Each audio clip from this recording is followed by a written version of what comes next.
Hello viewers, welcome back to my channel. আজকে আমরা একটা নতুন বিষয় নিয়ে আলোচনা করতে যাচ্ছি। দেখো ভিউয়ার্স, আজকে আমরা জানতে চলেছি যে কোথায় দিস ব্যবহার করা হয়, কোথায় দ্যাট ব্যবহার করা হয়, এবং আরও জানতে চলেছি যে কোথায় দিজ ব্যবহার করা হয় এবং কোথায় দোজ ব্যবহার করা হয়। দেখো আমি এখানে লিখেছি দিস, THIS, দিস। দিস কোথায় ব্যবহার হয় না, কাছে একটি মাত্র বস্তু বা প্রাণীকে বোঝাতে দিস ব্যবহার করি। কাছে, এবং একটা জিনিস মনে রাখতে হবে যে একটি মাত্র বস্তু বা প্রাণীকে বোঝাতে দিস ব্যবহার করি। দেখো তোমরা এখানে একটা ছবি দেখতে পাচ্ছ, এটা হচ্ছে কি বলো তো? হ্যাঁ, ম্যাঙ্গো, ঠিকই ধরেছো। ম্যাঙ্গো, ম্যাঙ্গো মানে কি? আম। হ্যাঁ, এটা দেখো, এই তীর চিহ্নটা লক্ষ্য করো। তীর চিহ্নটা কি, কোথায়? আমি ম্যাঙ্গোটা কি দেখো কাছে আছে, তাহলে এখানে কাছে আছে, তাহলে এখানে কি ব্যবহার করব? যে দিস ব্যবহার করব না দ্যাট ব্যবহার করব? হ্যাঁ, কাছে অর্থে আমি এক্ষুনি বললাম যে দিস, তাহলে এখানে this, this is a mango. তারপরে দেখো এখানে একটা কিসের ছবি দেখতে পাচ্ছ? বার্ড, অর্থাৎ পাখি। দেখো তীর চিহ্নটা দেখো কাছে আছে, তাহলে এখানে কি, এটা কাছে অর্থে একটা পাখি, তাহলে আমরা কি করব? This, this is a bird. এইবার আমরা দেখব যে দ্যাট কোথায় ব্যবহার করি। দূরের একটি বস্তু বা প্রাণীকে নির্দেশ করতে দ্যাট ব্যবহার করি। আরেকবার দেখে নাও কী লেখা আছে, যে দূরের একটি বস্তু বা প্রাণীকে নির্দেশ করতে দ্যাট ব্যবহার করি। দেখো তোমরা এইটা এখানে, হ্যাঁ এখানে কি ছবি দেখতে পাচ্ছ? এটা হচ্ছে একটা ট্রি। ট্রি মানে কি? গাছ। তাহলে দেখো এই তীর চিহ্নটার দিকে লক্ষ্য করো। আগের তীর চিহ্নটা দেখো একটু কাছে ছিল, কিন্তু এই তীর চিহ্নটা এটা দেখো অনেকটা দূরে আছে। তাহলে দূরের একটা মাত্র বস্তুকে বা প্রাণীকে নির্দেশ করতে আমরা কি ব্যবহার করব? দ্যাট ব্যবহার করব। তাহলে এখানে কি হবে? দিস হবে না দ্যাট হবে? দিস না দ্যাট ইজ এ ট্রি। দেখো দূরে আছে, তাহলে অনেকটা দূর নির্দেশ করছে, তাহলে এখানে হবে দ্যাট। এখানে ব্যবহার করব that, that is a tree. বোঝা গেল? বেশ। তারপরে দেখো এখানে একটা ছবি দেখতে পাচ্ছ, এটা কি? এটা হচ্ছে একটা বোট, অর্থাৎ বোট মানে কি? নৌকা। তাহলে দেখো এই তীর চিহ্নটা লক্ষ্য করো, দেখো অনেকটা দূরে আছে কিন্তু, তাহলে দূরে আছে এবং একটা আছে, একটা বোট আছে, তাহলে এখানে কি ব্যবহার করব? দ্যাট। দূরের একটা জিনিস বা একটা বস্তু বা প্রাণীকে নির্দেশ করতে দ্যাট ব্যবহার করি। তাহলে চলো আমরা এই দুটো উদাহরণ নিয়ে আলোচনা করি। দেখো এখানে একটা বটল আছে এবং এখানে একটা বল আছে। তাহলে দেখো তীর চিহ্নটা লক্ষ্য করো। তীর চিহ্নটা কি? এটা বটলের কাছে আছে এবং ফুটবলের অনেকটা কিন্তু দূরে আছে। তাহলে কাছে যদি ব্যবহার করি একটা নির্দেশ করে, তাহলে আমি এক্ষুনি বললাম যে সেখানে দিস হবে, সেখানে দিস। কাছে একটি মাত্র বস্তু বা প্রাণীকে নির্দেশ করতে তাহলে দিস ব্যবহার করা হয়।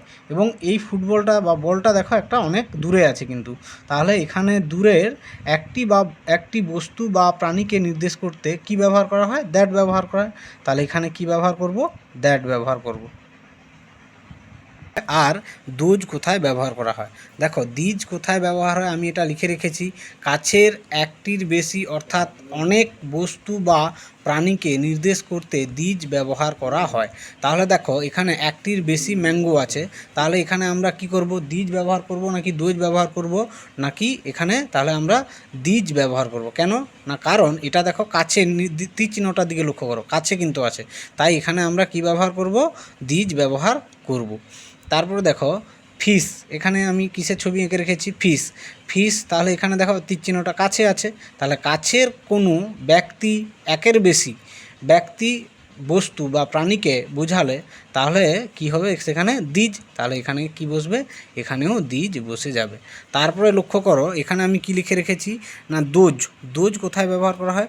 দূরের একের বেশি প্রাণী বা বস্তুকে বোঝাতে দোজ ব্যবহার করা হয়। দূরের একের বেশি প্রাণী বা বস্তুকে বোঝাতে দোজ ব্যবহার করা হয়। তাহলে দেখো এখানে দূরে আছে, এই তীর চিহ্নটা লক্ষ্য করো, এই তীর চিহ্নটা লক্ষ্য করো। তীর চিহ্নটা দেখো তিনটে গাছ আছে, গাছ কিন্তু তিনটে, একের বেশি। তাহলে এখানে আবার আমি কি বলছি? যে দূরের হতে হবে, তাহলে সেখানে কি ব্যবহার করব? দোজ ব্যবহার করব। তাহলে এখানে ড্যাশ আর ট্রিজ, তাহলে এখানে কি লিখব? Those are trees, those are trees. আচ্ছা এখানে দেখো পাখি তিনটে এঁকে রেখেছি, তাহলে এখানে দেখো তীর চিহ্নটাও লক্ষ্য করো, অনেক দূরে আছে, তীর চিহ্নটাও দেখো অনেক লক্ষ্য করো দূরে। তাহলে দূরের একের বেশি প্রাণী বা বস্তুকে বোঝাতে দোজ ব্যবহার করা হয়। তাহলে কি দূরের আছে এবং একের বেশি আছে, তাহলে এখানে ড্যাশ আর বার্ডস কী লিখব? Those are birds, those are birds. নমস্কার বন্ধুরা। ভিউয়ার্স, এখন আমরা জেনে নেব দিজ কোথায় ব্যবহার করা হয় আর দোজ কোথায় ব্যবহার করা হয়। দেখো, দিজ কোথায় ব্যবহার হয় আমি এটা লিখে রেখেছি। কাছের একটির বেশি অর্থাৎ অনেক বস্তু বা প্রাণীকে নির্দেশ করতে দিজ ব্যবহার করা হয়। তাহলে দেখো, এখানে একটির বেশি ম্যাঙ্গো আছে, তাহলে এখানে আমরা কি করব, দিজ ব্যবহার করব নাকি দোজ ব্যবহার করব, নাকি এখানে তাহলে আমরা দিজ ব্যবহার করব। কেন না, কারণ এটা দেখো কাছে, তীর চিহ্নটার দিকে লক্ষ্য করো, কাছে কিন্তু আছে, তাই এখানে আমরা কি ব্যবহার করব, দিজ ব্যবহার করব। তারপরে দেখো ফিশ, এখানে আমি কিসের ছবি এঁকে রেখেছি, ফিশ। ফিশ, তাহলে এখানে দেখো তীর চিহ্নটা কাছে আছে, তাহলে কাছের কোনো ব্যক্তি, একের বেশি ব্যক্তি, বস্তু বা প্রাণীকে বোঝালে তাহলে কি হবে, সেখানে দিজ, তাহলে এখানে কি বসবে, এখানেও দিজ বসে যাবে। তারপরে লক্ষ্য করো এখানে আমি কি লিখে রেখেছি না, দোজ।